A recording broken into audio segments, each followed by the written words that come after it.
So hello again guys, and you're going here. So supposedly class we are to continue the design of the bridge in first concrete deck. Okay, so let me share my screen.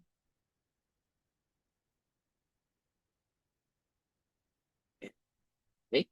So supposedly class after yung main bars ng ating interior deck, we have to design class yung temperature bars. Okay. So again class, this time we are to design temperature bars of the interior deck or interior bay. Okay. This time class, we are to design class na longitudinal or pwede rin tawagin class temperature bars or shrinkage. Basta hindi ito yung main. Okay? So kung titignan natin class, diba kasi ang na-design na natin class, supposedly, na-design na natin class yung main bars. So, yan. Supposedly class, diba, dinesign na natin. So ito yung interior bay class. Okay. Ito na class cursor.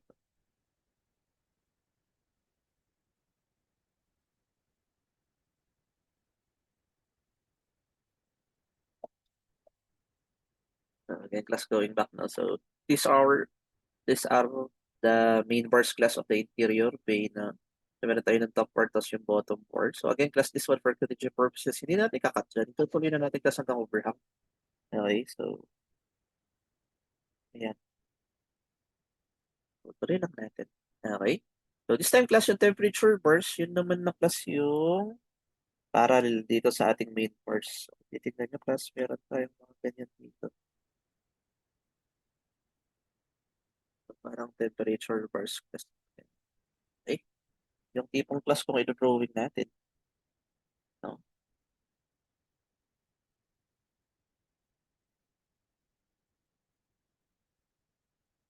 Yan.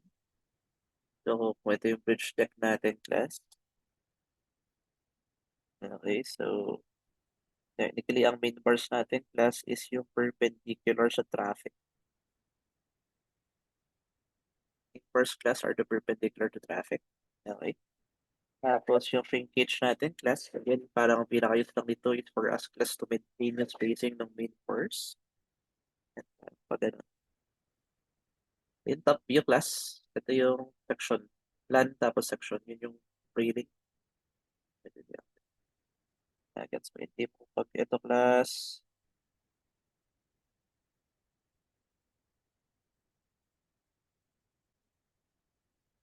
so, para medyo accurate. Yan. So, ganun yung meaning, class. Nakita yung overhang. Whatever yung na-design natin, class again, supposedly, extend ulit natin. So, yung na-design natin dito, class. So, top bars, tsaka bottom bars ulit yan, class. Siyempre, dapat mayroon kasing maghawak, class, ng top tsaka bottom bars na main bar. Parang ganun. Okay? So, again, class, ito yun. Ito yung ating discussion. So, dito, class, hindi na natin papansinin yung second. Ito. Focus lang tayo dito, class. Kasi, di ba nga, yung temperature bars naman natin, class, is always perpendicular to the traffic. Kumbaga, class, pag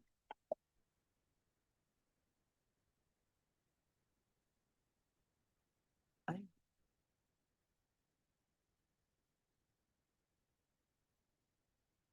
ayan.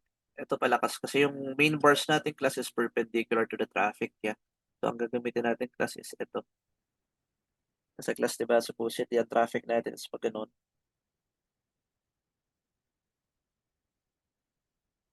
Yan. So, if traffic, class, is going that way, so, focus lang tayo dito. Yan. Okay, so, ang main bars natin, class, again, these are, yung primary bars natin is perpendicular, class, to traffic. So, laging ito yun. Supposedly. Yan. Kasi, yeah, hindi naman uso na Pilipinas class yung bridge na parang two-way. I mean, parang cross intersection na bridge. Dito class parang one, walang crossing class na bridge. Parang ganun. So, it is always class this first formula. Okay? Yan. So, again, class dito meron ulit tayong top bars tsaka bottom bars. So, yeah. So, unahin natin class yung top. ay yung bottom. Yan, kasi ito muna yung class, di ba? Bottom bars. Okay, so again class, unahin natin yung bottom bars. Yan, so tawagin natin class letter A, bottom temperature bars. Bottom temperature bars class. So for the design of the bottom temperature bars class, ang kailangan lang natin class is ito. Ayun lang.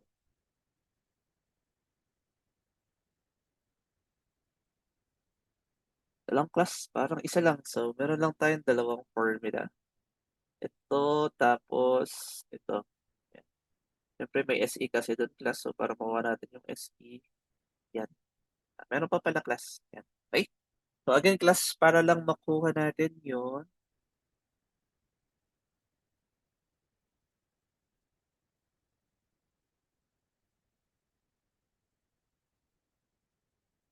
So yun lang. So again class natin gawin para masabi natin class na na-design natin. No? Dalawa ulit class. Dapat meron lang tayo class no rebore diameter. Kaya yung spacing niya. Okay? So dito para makuha natin yung spacing class. Kailangan natin to.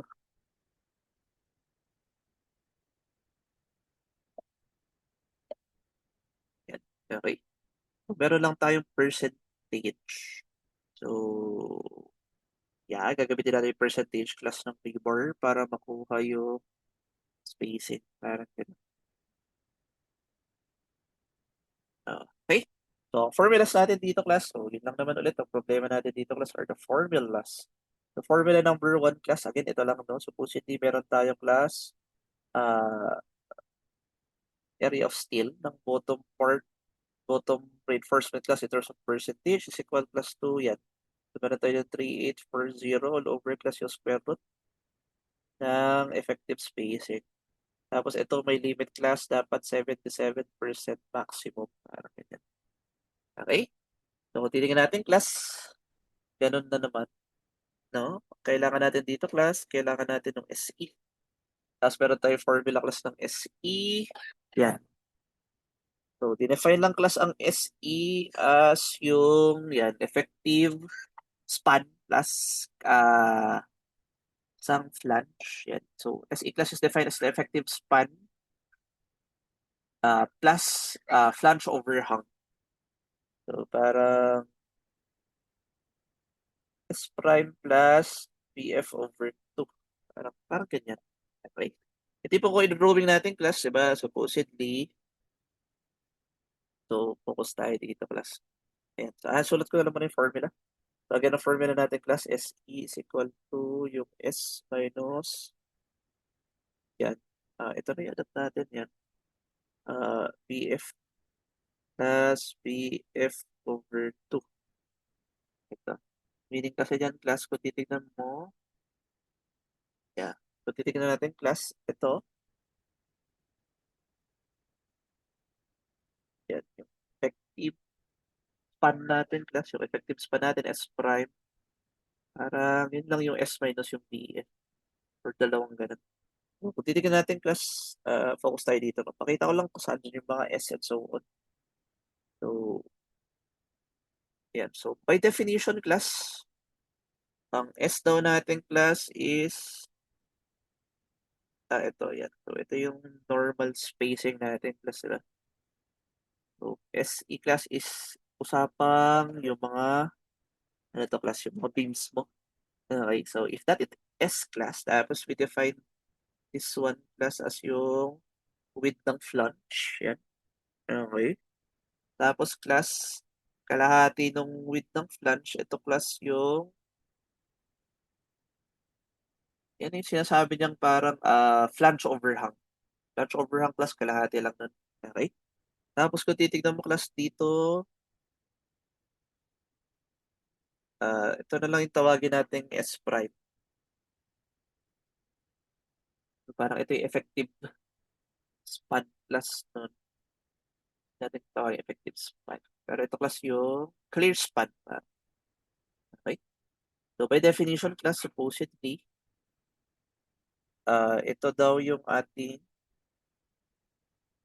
yan. So from this guy papunta dun sa kalahati. Yan. Ito daw yung ating SE. Plus dito, punta dun. Kasi ang SE natin class is parang uh, effective. Yun yung distance class between flange tips kay S prime plus class flange overhang. Yan. So kung titignan mo class from this point to that point, parang ganun.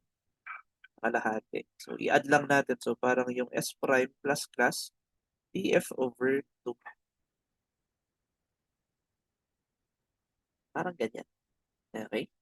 So, yeah. Kung titignan mo class, parang ito rin yun. Di ba? Kasi di ba class, ang S prime natin, yun yung S minus PF. Yan. Tapos, dagdagan mo lang siya class ng flange overhang. Okay? Yan. Paano natin kukunin yung S max class? Meron pa pala dito class. Yan.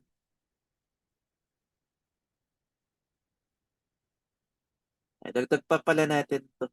Supposedly class in terms class of spacing ng ating temperature bars. Yan. So, meron pa tayong formulang ganito class. Yan. Parang S max is the smaller. So, minimum class of the two. Yan. So, kung ano yung mas maliit class dun sa 450 millimeters, or class yung 3 times nung thickness ng deck. Parang ganyan. Ito na yung formulas natin, class. Okay. Tapos, syempre, class, idagdag natin yung formula to. Kasi, di ba, kung titignan natin, class, and after natin dun, no? So, pag nalatag na natin yung dalawa, kailangan na natin yung temperature bars. Yan. So, ito yung formula natin ng temperature bars, class. Or for the bottom yan, di ba meron tayong spacing. Yung formula natin class ng spacing. Okay?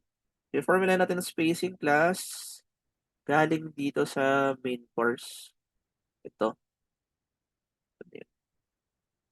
Yan class. Diba? So, ang formula natin ng spacing is equal to yung area class ng area of steel ng isang rebar. Okay? Tapos yung area ng steel class total over 1 meter. Yan. Class. Usapan nga natin yun. Paano ba nakuha yun? Ito. Okay. So, ito class, ito yung galing sa interior main bars. Okay. Yan. So, yun. Yeah, so, pag-usapan natin class yung spacing.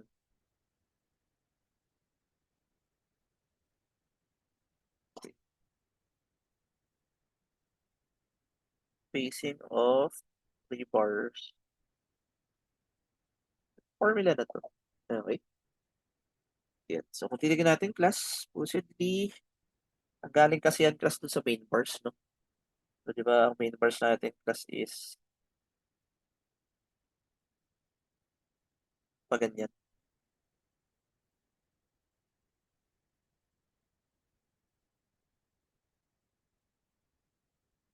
Drawing ko ng class yan. Ito yung main bars natin. Siguro, i-represent na natin class as yung isa.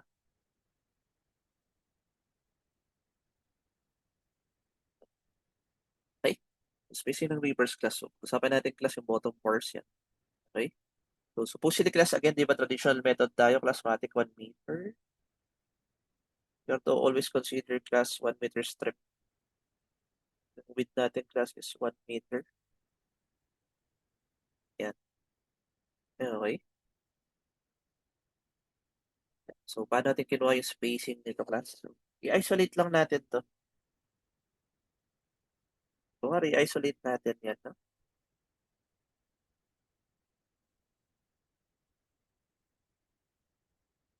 So, na-cut. Yan, okay. Again, class is being B. Tapos yun, diameter ng ribbon natin class. Tapos, dito, papunta dito, ito yung effective depth. Yan. Okay. So, again, class, in-isolate ko lang yun. No? Yan.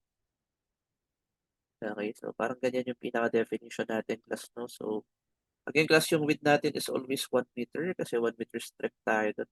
Okay, tapos ito yung effective depth. Yan. Okay?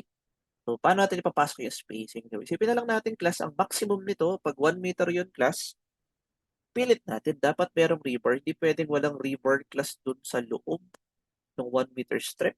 Parang yun yung maximum natin ba? Okay, so i-adjust ko lang. Yan. So, kung ipipilit natin na may rebar, so at least siguro may kalahati doon. Yan. Tapos may kalahati dito. Yan. So, ipipilit natin i-maximize natin, class. Parang sasabihin natin, class, na yung spacing ng rebar is sakto 1 meter. Para lang masabi natin, class, na dito, merong rebar. Parang ganun. So, ang pasok dun sa 1 meter, class, is parang yung kalahati nun, tapos yung kalahati nito. Yan. Okay? Tapos, introduce natin, class, yung spacing. So, kung titignan natin, class, supposedly, ito na yung spacing natin. Tapos, dito na natin hugutin yung formula natin. Gets ba? Okay? So, kung titignan natin, class, supposedly, ang nangyari dyan, class, spacing is equal to B is equal to 1 meter. Di ba? Yan yung maximum natin. Okay? Yan. Tapos, kung titignan mo, class, yung total area ng steel, equal na lang yan, class, sa isa. Isang bakal, parang ganun. Okay? Kasi yung kalahati nun, plus yung kalahati nun, pag pinagsama mo, isa na lang. Parang ganun. Okay? Tapos dyan na nila hinugot. Parang ginawa nilang pinoportion nila. Okay? So, ang magka-partner dito, class, ka-partner dito, syempre, yung ah, spacing, no? Tapos, class, yung isang rebar, parang ganun. Tapos, ito naman, class, yung buong width times yung total, parang ganyan. Yan yung magka-partner. Tapos, nabuo na yung formula, class. So, S all over, class, yung area ng steel na isang rebar. Okay? Is equal to yun. Parang pinoportion nila yung yung P.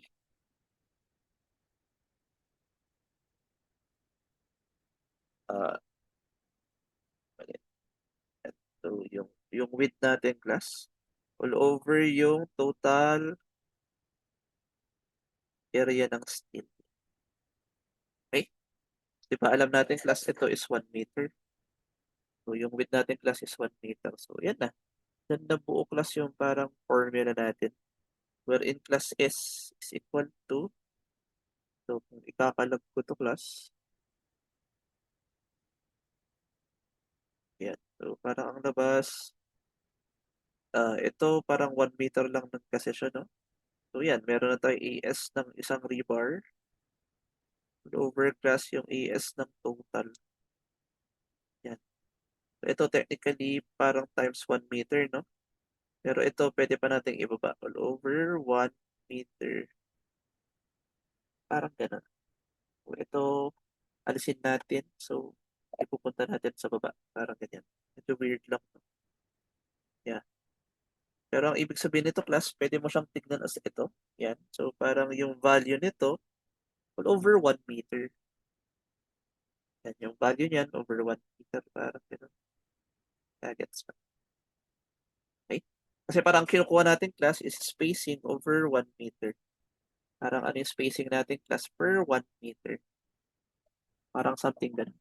Gets ba? Okay? So, balik tayo, class, dun sa problem.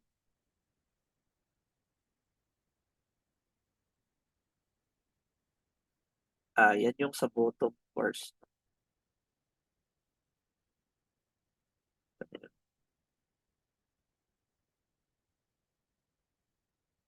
Yan. So, bottom bars to. Okay? Tapos, iba naman yung formula natin sa top bars. Ito yun. Igutan na lang natin, class. Tapos, yan. So, unahin natin i-solve, class, yung bottom bars. Okay? Tapos, balikan ko na lang ulit kasi explanation dun sa top bars. Okay? So, again, class, meron tayong problem. Yan.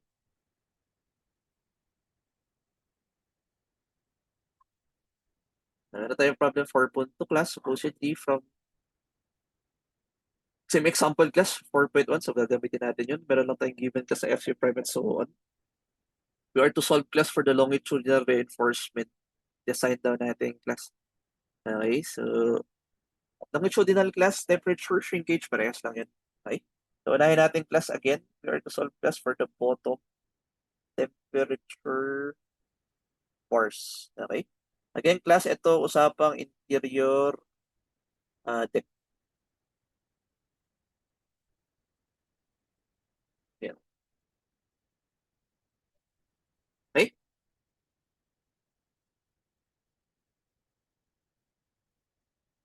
Yan. So, parang ito class yung formula natin. I mean, ito yung problem. Yan. Okay? So, gamitin lang natin yung formula natin dito, class. Yan. So, unahin natin yung bottom first. No? So, supposedly in here, class, di ba, again, magsa-stop. Babalik tayo dun. So, kung titignan natin, class, ito yung formula natin, no? Yan. So, parang ang labas, class,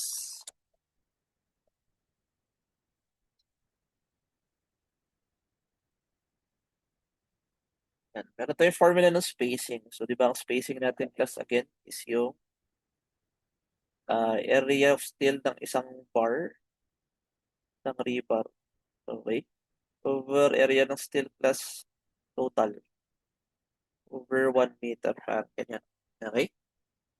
So, kung titignan natin, class, supposedly, parang ito, parehas lang siya, class, sa yan, di ba? Ang area naman ng isang rebar, class, supposedly, yung diameter lang, ay yung area lang class ng isang circle. Okay, so pi r tapos yung diameter squared, parang ganun. Okay? Over class yung total. So, ito class, nanggaling lang yan sa, ano pa dito? Steel ratio. Okay? So, steel ratio kasi class is equal to AS, area ng steel all over area ng concrete, parang ganun. Okay, so parang ito, AS class is equal to B length times width. Yan, BTE. Okay? So, yung area ng steel natin, class, is equal to, yan, ratio B tapos DE, effective depth. So, kung titignan natin dito, class, parang B, DE. Yan.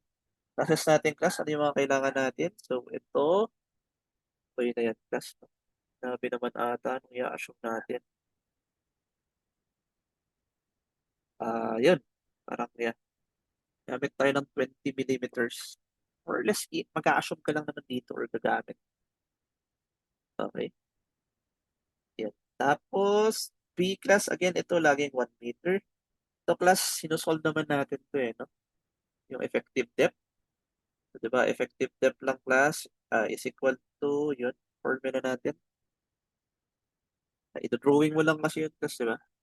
So, supposedly kung bottom bars ka class, ang itsura nung, ano mo, dito yung bakal. Yan. Okay. Tapos, ito class yung definition natin ng effective depth. Tapos, ang formula natin class, di ba, meron tayo nung thickness ng deck. Tapos, meron tayo dito, concrete cover sa baba, bottom. Okay. Tapos ito class, kalahati ng diameter. Yan. So from this drawing class, kayang-kaya mong kunin kung ano yung formula ng DE. So kunin lang natin yung thickness ng deck. Yan. Thickness ng deck class minus yung concrete cover sa baba. Yan. Minus class kalahati ng rebar. Yan. Parang ganun. Okay. So pinang problema lang talaga natin class, ano to? Yung ratio. Maybe.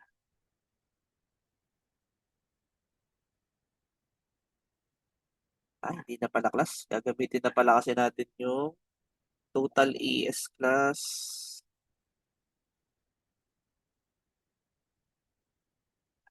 Sumobra. Na-excite ako class. Hindi pala siya ganun. Basic. Simple lang pala dito class. Gagamitin lang natin dito is yung makukuha natin formula. Uh, Anyways. Yeah. Pero ito pala class is dun sa previous. Yeah. Hangover ako dun sa uh, main course. So again, hindi pala ito yung class. Ulitin natin. Ito pala class is yung galawang main bars. Ito pala class is Ano lang to. Ah, ay, erase ko lang lahat, no? Temperature burst to. So, pag temperature burst tayo, class, ito yung kailangan nating makuha. Yan yung galing doon sa formula natin na to. Yan. Okay. Okay. Ito, delete. Yan. So, para makuha natin yung ES total na to, class. So, yun, okay na tayo dun, no? Yan. So, ito, class. So, ito, okay na. Ang formula lang natin dito, class. Again, yung area lang ng circle. Okay. So, ang problema natin, ito, class, ito, makukuha natin dito. So, ang formula natin, class, ng ES, kailangan lang natin, class, yung AS from string 1 limit state.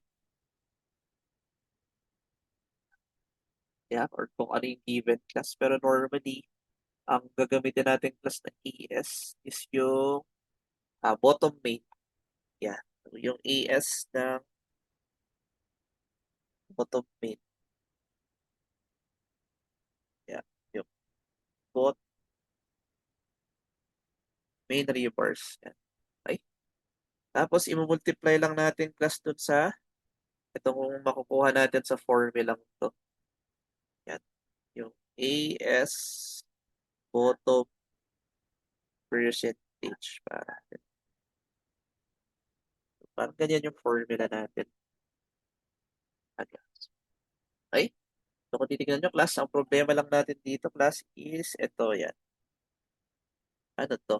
So doon natin ugutin yung formula yan, class. Again, ang formula natin, this one will be equal class to, yan. So yung A bottom percentage natin equal class dun sa 3840 will over yung square root ng effective span.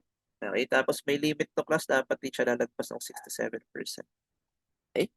Tapos yun, nag-domino ulit class para makuha natin to. Kailangan natin class ng formula.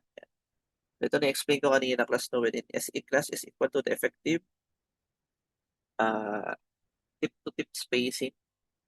Okay. Plus class yung branch overhang. Parang ganito. Okay. Wherein class yung tip-to-tip spacing class is equal to yung S minus isang BF plus class BF over 2. Parang ganun. Ito na yung final. Pero kung isipin mo class, ito pwede pa tang i-simplify eh. Di ba? Uh, titignan nyo class, may BF dun, tapos may BF dun. So parang 1 BF, negative 1 BF plus 1 half BF. So parang ang SE natin class is equal to S minus class yung BF over 2. So, actually yan, pwedeng ito na. Eh, mas simple naman yun class kesa yung ito. Yan. Okay. Tapos again class, kailangan lang natin yung mga S-max natin class. So, maximum spacing natin class is the minimum. So, maximum spacing natin class is the minimum of 450 millimeters or 3 times ng thickness ng tip. Whichever class is lower. Okay? Kaya kung titignan nyo class dun sa design niya, ganun yung ginawa niya. Okay? So, kung titignan natin class, yan. Class natin yan. Okay? So, ang kailangan class para makuha natin yung pinaka-spacing. So, syempre, labas pa muna to. I-solve muna natin to kung pasok. Okay? So, kung titignan natin class, isosolve lang muna natin yung percentage. So, ito okay na kasi basic lang naman to. So, tayo mag-a-assume lang tayo class ng V4. So, yun, nag-assume na siya class 20. Okay? So, isolve lang natin. Ano class yung parang AS natin? Okay? Para makuha natin yung spacing. So, yung AS natin class, ito yung formula natin. SEB in yun. Okay? Tapos, meron tayong nakuha bottom class yan. So, pag lumagpas class yung na-solve natin sa formulang to, yan, di ba? May na-solve tayo class dito sa formulang to. Yan, sa formulang to class yan. Okay.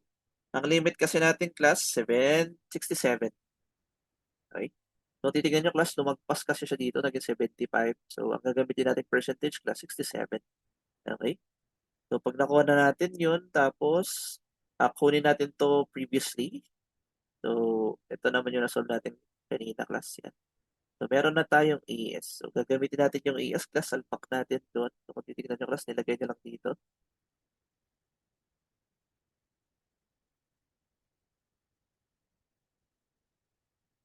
Nag-shortcut siya. Ayan, tama. Ayan. Okay? So, kung titignan natin class, supposedly, may masosolve tayong spacing. So, yun lang class, ang nag-solve sa spacing is ito, for 82, which is class bagsak doon sa SMAX natin. So, sunod muna natin yung SMAX. Diba, it is the minimum class, either 450 or 3 times the slab. It's either 450 class or yung 600. So, ang maximum spacing natin class 450. So, yung sinolve natin class, yung nasolve natin, gamit yung formulang to, 482. Okay?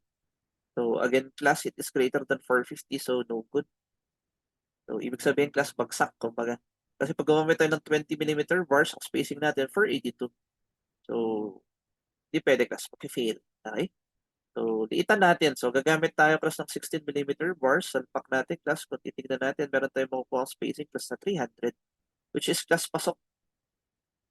Pasok siya class 450. So, ito na i-adapt natin. Parang ganun. Okay? So, ganun, ganun. Yan. Okay? Tapos, next class, isolve naman natin yung letter B. Yan. So, next, okay na tayo sa bottom temperature bars. Okay? So, doon naman tayo class sa top temperature bars. Okay? Again, class, this is for the interior deck. Uh, yan. Okay? So, ang formulas lang natin dito, class, ito lang. Ito lang. Okay? Yeah.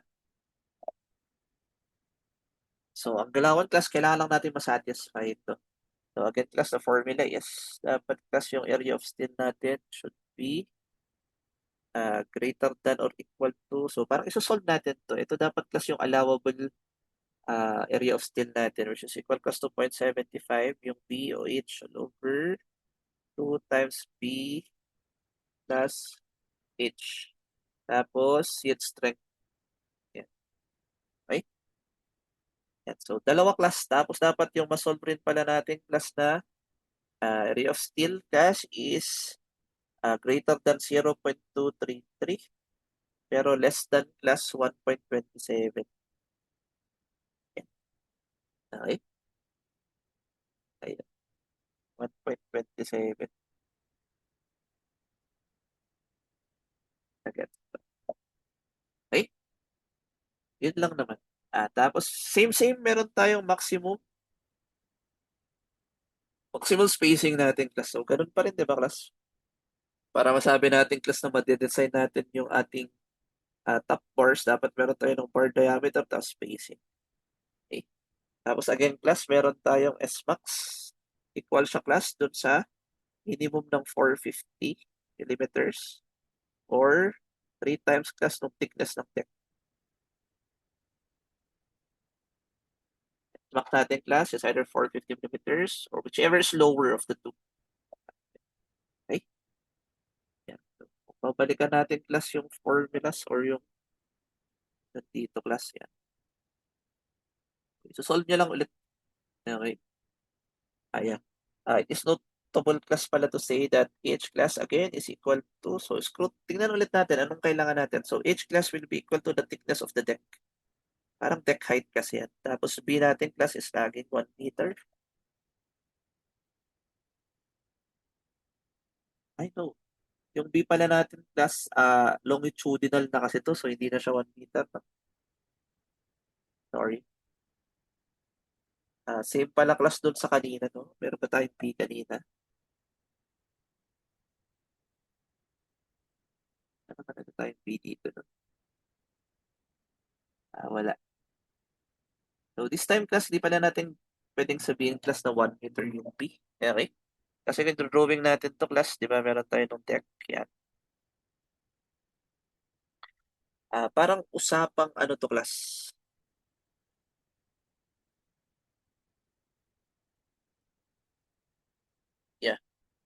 Yung width mismo na interior deck.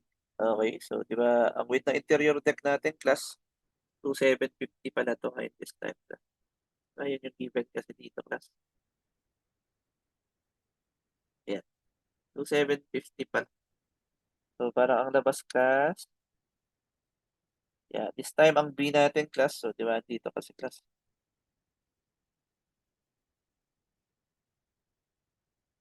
Yung width tong deck natin. Oo, kasi parang ito na yung rebar natin eh. Parang ganun. So, again, class.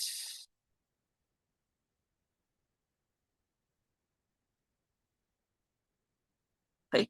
Itong rebar kasi natin, class, ito na. So, ang width natin, class, dapat 2.75. Parang dito.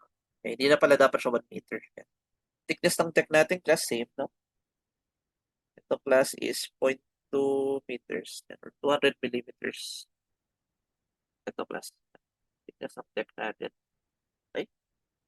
So, yun lang naman yung manotable.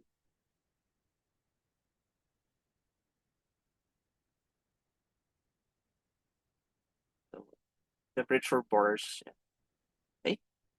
So, kung titignan natin, class, ganun. So, salpak-salpak lang dito, class. So, ang una nating trinay, class, is chinek natin kung pwede, class, yung 12 millimeter rebar. Okay. So, ang gagamitin natin spacing, class, 450.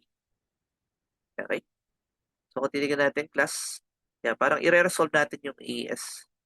So, gamit, class, yung formula na, yan, di ba meron tayong spacing, class, equal to yung ES ng isang bar over, class, yung total steel ratio over 1 meter. So, gamitin natin yung formula to, class, no? Okay. I-resolve natin ito. Yan. Okay. Yeah. So, para ang magiging formula natin, class S is equal to, so convert natin yung area ng 4, parang ganyan. So, meron na tayo, class, yung pi over 4, tas diameter squared pi. All over, class, yung yan, ES. Parang ganito. So, kahit, huwag nga muna natin ilagay, class, yung 1 meter. Dapat ang magiging unit lang natin dito, class. Yan. Ang unit natin, class, is yung ES. Parang ang isusolve kasi natin is yung area of steel per 1 meter. So, area over meter. Parang yun. Okay? Ayan. So, trial and error lang tayo, class. Supposedly, pag ikaw magbabanggit, class, ikaw, class, yung magsasabi ng diameter. Okay? Tapos, ito, class, ito laging ang gamitin na lang muna natin is X-max. Para hindi na masyadong madami. Okay? Yan. So, dito, laging ang spacing natin. So, ito lang i-adjust mo. So, check mo, class, pag bagsak, palitan. Okay? So, paano natin masasabi, class, kung bagsak? Dapat, class, pasok siya dito. So, dapat yung makuha nating AS dito, class, yan, would be greater than or equal to. Okay? Tapos, dapat greater than ito, tapos less than yan. So, parang dito, nung check natin yung 12 class, di ba, ang lumabas is 0.2513. Okay? So, 0.2513 class will be greater than yung 1.6. Okay? Greater than 0.23. Tapos, less than 1.27. So, with that class, meron na tayo yan. Ito na yung top temperature bars natin. So, dagdagan class yung sa atin dito. Okay? So, kung titignan mo, class, again, ang main bars natin, yung sinolve natin kanina, top bar na main, yan. Bottom bar na main. Okay? Tapos yung temperature bars natin, class, yung bottom bar natin, na temperature bar. Tapos, class, yung top bar natin. So, kung titignan mo, class, ganyan talaga dapat. No?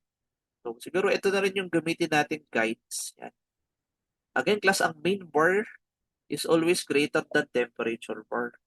Kasi ang use lang ng temperature bar, class, more or less, is para maitali mo lang, class, yung main bars. Kumbaga yung main bars talaga, class, yung magtatrabaho in terms of reinforcement. Okay? Itong temperature bars, class, ang use lang nila is para matali mo yung main bars. Kumbaga kung ito, class, yung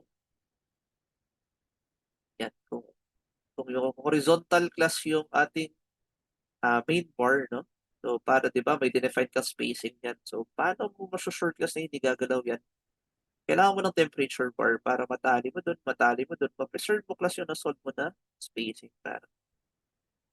So, again, class, yeah. Supposedly, temperature bar is always smaller class than the main bar. Okay? So, yun lang naman. Cut na natin dito, class. Tapos, the next video class will be about, yun na. Usapang mag-design na class ng over. Yan. Okay? So, kung okay na class, thank you for watching. See you in the next video. Bye.